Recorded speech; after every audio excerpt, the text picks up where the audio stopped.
왜 슬퍼하느냐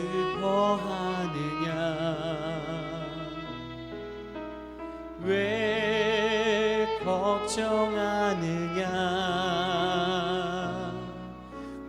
무얼 두려워하느냐 아무 염려 말아라 큰 어려움에도 큰 아픔이 있어도 이제 아무 걱정하지 마 내가 널 붙들어 주리 내가 너와 항상 함께 하리라 내가 너를 지키리라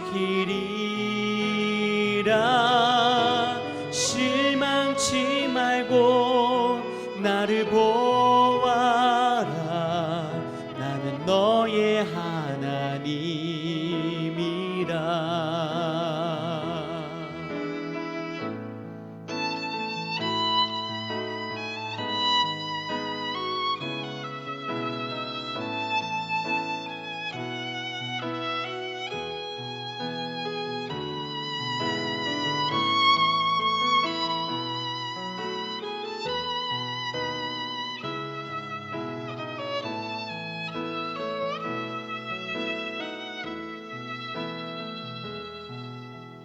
왜 슬퍼하느냐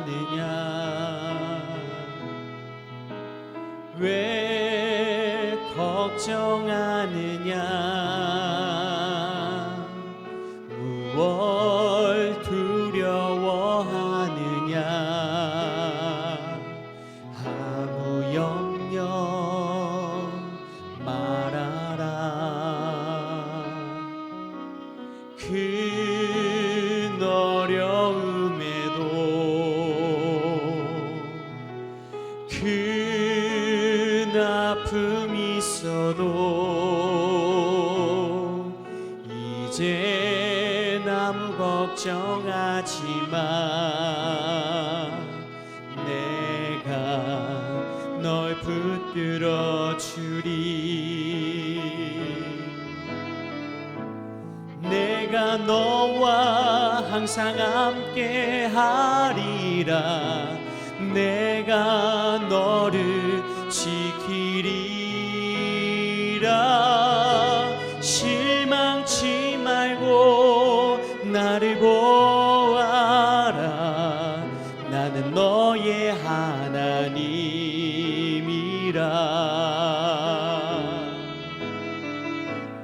내가 너와 항상 함께 하리라 내가 너를 지키리라 실망치 말고 나를 보아라 나는 너의 하나님이라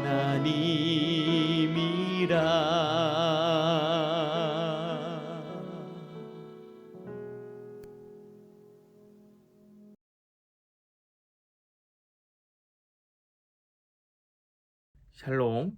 오늘 아침 함께 묵상할 말씀 출애굽기 20장 12절입니다. 제가 봉독하겠습니다.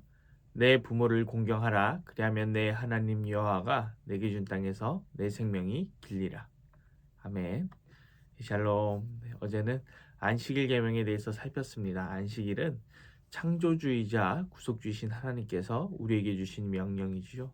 우리를 창조하셨기 때문에, 우리를 구원하셨기 때문에 하나님이 안식하셨던 것처럼 우리도 안식하라는 그런 명령입니다. 또 우리가 안식하는 것처럼 너희 종들도 안식하라, 다른 사람도 안식하게 하라는 명령인 것이죠.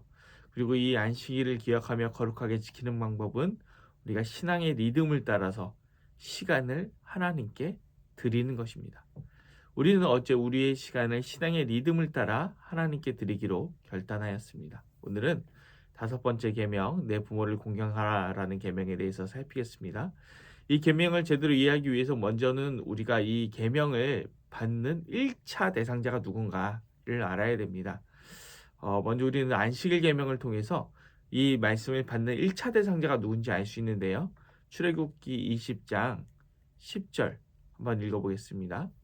일곱째 날은 내 하나님 여호와의 안식일인즉 내 아들이나 네 딸이나 네 남종이나 네 여종이나 내 가축이나 내 문 안에 머무는 객이라도 아무 일도 하지 말라. 네. 내 아들이나 딸이나 남종이나 여종이나 내 집안에 머무는 객이라도 아무 일도 하지 말라라는 것을 통해서 우리가 이 말씀을 먼저 받은 사람 1차 대상자가 집안의 가장이라는 것을 알 수 있습니다. 사실 우리 사람들이 이 토라를 읽으면서 모세오경을 읽으면서 많이 오해를 하는 것이 하나가 있습니다. 뭐냐면 바로 노예제도에 관한 것인데요.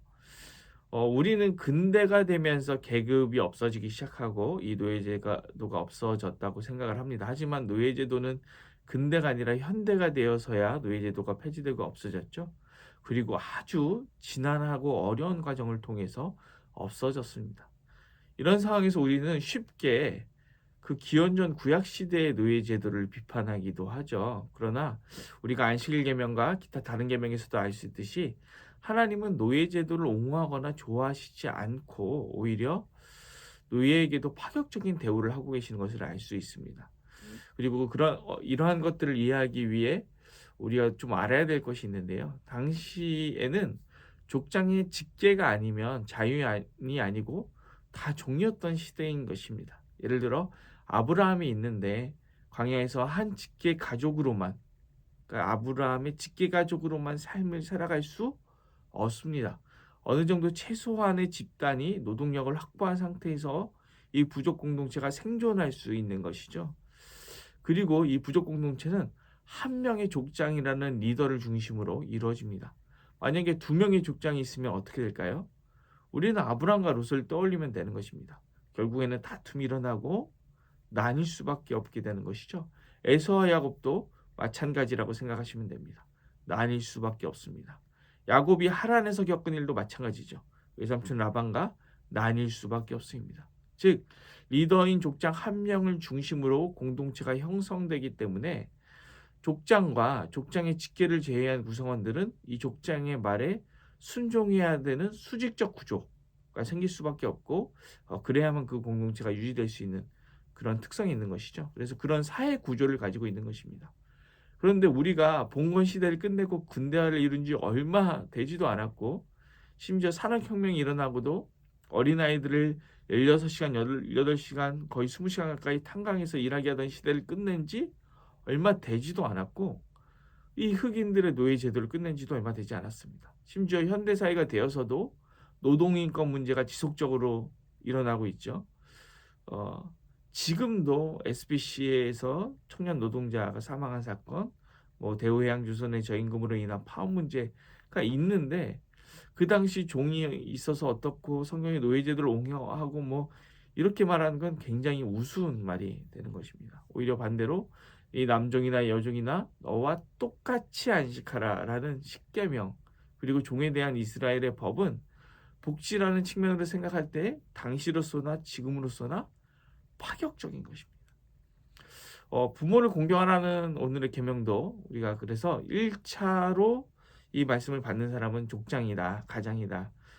이런 맥락에서 볼 필요가 있습니다. 그리고 아까도 언급했지만 산업혁명 시대에도 몸이 작아서 작은 굴로 들어갈 수 있는 어린아이를 탄광 노동자로 고용했죠. 그러니까 지금의 근로기준법으로는 편의점 알바도 할 수 없는 어린아이인데 말이죠. 국제적으로 탄광에서 일하는 광부들은 여성이 할 수 없게 되어 있습니다. 왜냐하면 그 일이 워낙 힘들고 위험하기 때문이죠. 그런데 어린아이들을 탄광에 밀어넣고 10몇 시간씩 일을 시키는 이것은 아동학대입니다. 그런데 이런 아동학대가 그 시대만의 일이 아니죠. 불과 지난해에 정인이 사건이 있었고 그리고 매해 어린이집과 유치원에서 아동학대 사건이 벌어지고 있고 또 부모를 통한 아동학대 계속 있습니다. 이런 상황에서 부모를 공경하라라는 말은 학대를 당하고 있는 취약계층인 어린아이에게 강요하는 의미에서의 부모를 공경하라가 절대로 아니겠죠. 이스라엘의 법 체계는 약자 보호를 말하고 있습니다. 이는 약자에게 무거운 짐을 지우고 부모로부터 자녀에게 행해지는 예를 들어서 학대나 가스라이팅을 견디라는 의미에서 부모를 공경하라는 것이 절대로 아닐 것이라는 것이죠. 우리 12절 말씀 오늘 보면 다시 읽어보겠습니다.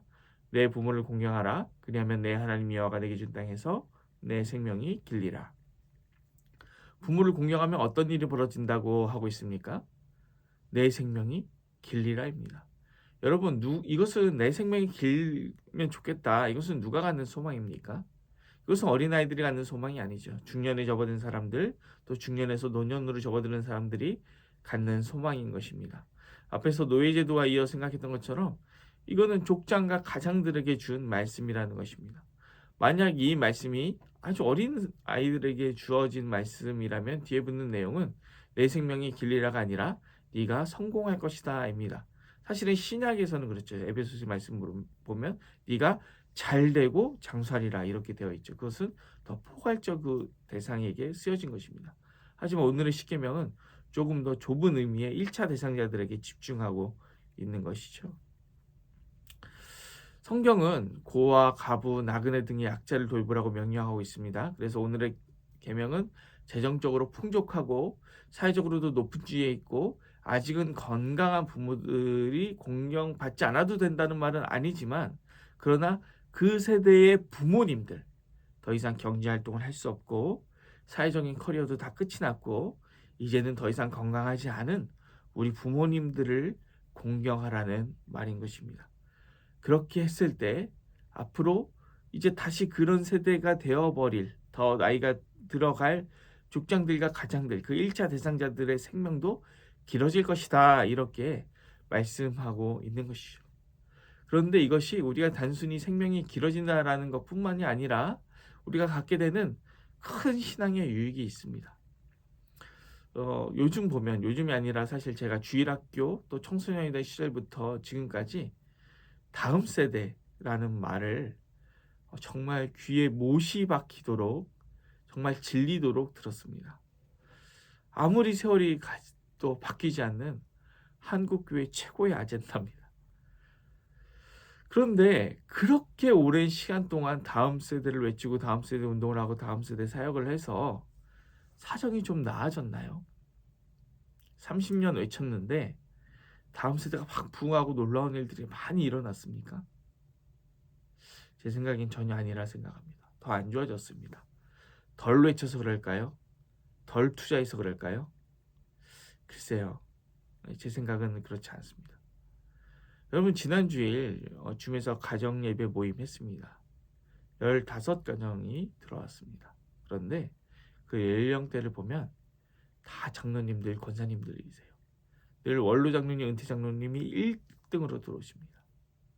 여러분 줌은 나이 많으신 분들보다 젊은 분들이 훨씬 잘 쓰는 플랫폼 아닌가요? 노트북이나 태블릿이나 핸드폰으로 줌에 들어가는 거 코로나 처음 시작할 때만 해도 정말 애 많이 먹었습니다. 어르신들이 들어오는 것이 많이 힘들어 하셨고 낯설어 하셨고 시간도 많이 걸렸습니다. 젊은 분들은 상대적으로 쉽게 들어올 수 있죠. 그런데 줌 모임 하면 어르신들만 들어오십니다. 왜일까요? 젊은 사람들이 들어올 수 있는 줌이라는 새로운 플랫폼을 사용하자 이러면 되는 문제가 전혀 아니라는 것이죠. 이것은 뭐 더 편리하고 혹은 불편하고의 문제가 아니라 그냥 신앙의 문제인 것입니다. 신앙의 문제. 제가 앞부분에 공경하라는 것에 대한 의미를 돌봄의 의미에서 말했다면 지금은 훨씬 중요한 의미로 한번 말해보려고 합니다. 공경하는 것은 우리가 이제 돌본다는 의미로 생각하면 손해본다 생각하죠. 그런데 그게 아닙니다. 가장 큰 유익이 있습니다. 바로 신앙의 전수입니다. 부모를 공경함으로써 부모님이 가진 신앙의 전수가 일어나고 신앙에 큰 유익이 있는 것입니다. 저는 지금 시대에 이 다음 세대가 신앙이 없는 그 문제가 다음 세대를 지나치게 강조한 사역으로 인해 현 세대와 단절이 일어나면서 생긴 문제라고 생각합니다. 지금 세대는 어른 세대랑 다르니까 다르게 하자. 예배도 다르게 하고 찬양도 다르게 하고 문화도 다르게 하고 접근도 다르게 하고 다 다르게 하자. 다르게. 다르게 하자는 것이죠. 그리고 어떻게 됐죠? 진짜 다른 세대가 됐습니다. 사사기 2장 10절 한번 읽어보겠습니다. 그 세대의 사람도 다 그 조상들에게로 돌아갔고 그 후에 일어난 다른 세대는 여호와를 알지 못하며 여호와께서 이스라엘을 위하여 행하신 일도 알지 못하였더라. 우리가 이 사사기 2장 10절의 말씀을 가지고 이러한 다른 세대가 아니라 다음 세대여야 된다 이러면서 다음 세대 아들자를 가지고 다음 세대 운동을 하면서 다 다르겠습니다. 그런데 2장 10절 말씀 잘 읽어보십시오. 다른 세대가 일어난 이유는 다음 세대를 위해서 다음 세대에게만 맞는 다음 세대에게만 특화된 다음 그런 것들을 하지 않아서 생긴 게 아니죠.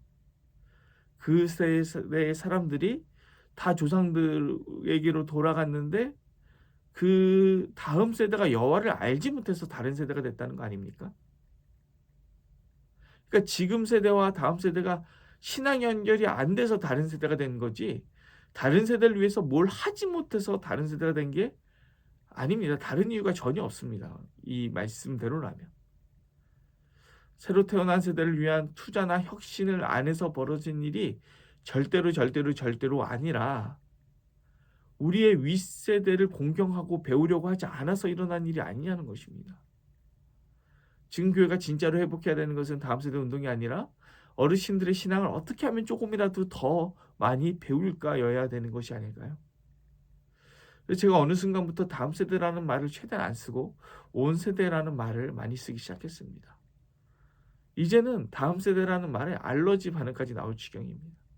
다음 세대를 위해서 줌하고 온라인하고 유튜브하고 하면 된다고 했는데 됐나요? 어르신들만 하고 있지 않나요? 애들은 또 안 하고 있지 않나요? 플랫폼이나 접근 방법의 문제가 아니라 우리가 어르신들께 가서 무릎 꿇고 배워야 됩니다. 오늘 말씀 다시 한번 읽어볼까요? 20장 12절입니다. 내 부모를 공경하라. 그리하면 내 하나님 여호와가 내게 준 땅에서 내 생명이 길리라. 우리가 여기에서 여호와가 내게 준 땅에서의 의미를 좀 생각해 봤으면 좋겠습니다. 하나님께서 약속하신 언약의 땅에서 생명이 길다는 것이죠. 단순한 장수의 의미가 아닙니다.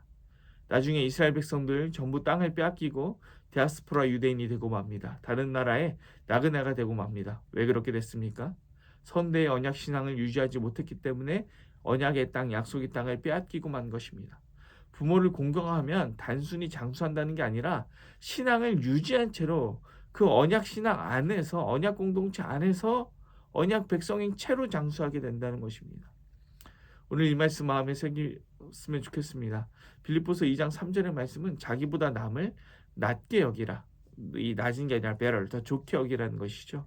왜 그렇게 말했겠습니까? 여러 의미가 있지만 다른 사람에게 아무리 부족한 것이 있어도 그 사람에게 무엇이라도 배울 것이 있다는 의미입니다. 흔히 시대의 한계라는 것이 있습니다. 어르신들의 세대에는 그 세대의 환경 때문에 필연적으로 가질 수밖에 없는 아쉬운 점들이 있죠. 그것을 시대의 한계라고 합니다. 그런데 젊은 사람들이 이 시대의 한계를 싸잡아 무시하면서 어르신들에게 배우려고 하지 않습니다. 이것이 이 시대의 비극인 것이죠. 시대의 한계를 넘어서서 긴 세월을 이겨내고 견뎌내온 신앙의 알곡과 진수들이 있는데 우리가 그것을 배워야 하고 그것이 진정한 의미의 부모를 공경하는 것입니다.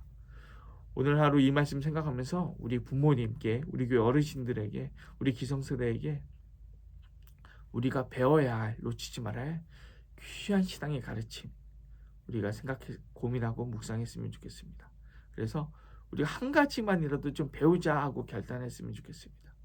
오늘 저는 우리 어르신 세대들에게서 배울 점, 모이기에 힘쓰는 것, 저는 이거 한번 배워보려고 합니다. 그 외에도 배울 것 너무 많습니다. 여러 가지 한번 뽑아보시면서 이 중에 내가 꼭 배웠으면 좋겠다 결단할 때 우리 안에 신앙의 전수가 일어나고 성숙이 일어나서 정말 하나님의 언약 백성으로서 생명이 긴 저와 여러분 되었으면 좋겠습니다. 기도하겠습니다. 사임하신 하나님 아버지, 그렇습니다. 우리가 부모를 공경하는 것 단순히 돌봄의 의미가 아니라 윗대의 신앙을 배우는 의미가 있습니다. 아버지 하나님, 우리가 정말 잘 배워서 다른 세대가 되지 않고 다음 세대가 되어 신앙을 잘 전수할 수 있도록 인도하여 주시옵소서. 감사드리며 예수님 이름으로 기도드립니다. 오늘 도고기도는 지역사회를 향한 섬김과 구제를 위해서 기도하겠습니다. 이어서 기도하실 때 우리 교회를 위해서 기도합니다. 섬기는 모든 분들, 또 타지에 있는 자녀들, 아픈 가운데 있는 성도들을 위해서 기도합니다. 또 세계 평화와 열방 선교를 위하여 또 한국교회와 나라와 민족을 위해서 기도하시고 개인의 기도 제목을 가지고 기도하시겠습니다. 기도합니다.